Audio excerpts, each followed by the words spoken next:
आणि आता आपण आलो आहोत प्रतापगड हा किल्ला पाहण्यासाठी.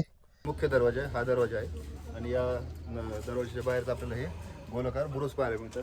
तसेच आपण जर वरती आलो तर या जो मुख्य प्रवेशद्वार आहे त्या दरवाजाच्या दोन्ही साईडने आपल्याला शरबाचे चिन्ह पाहायला भेटतात. तर मित्रांनो, अशा प्रकारे तुम्हाला हा पाठीमागे प्रतापगड दिसेल आणि त्या ठिकाणी आपल्याला एक बुरुज पाहता येईल, जे की मंदिर तुळजाभवानी मातेचं मंदिर आणि त्याच्यानंतर नगरखाना आणि तो एक बुरुज आहे. आणि या ठिकाणी हा निसर्ग पाहता येईल. मान्सूनचं आगमन झालेलं आहे. मित्रांनो, हा जो मागच्या साईडचा बुरुज दिसतो आपल्याला प्रतापगडावरचा, तर हा बुरुज आहे झेंडा बुरुज आणि तो त्याचा सुंदर प्रकारचा बुरुज आहे.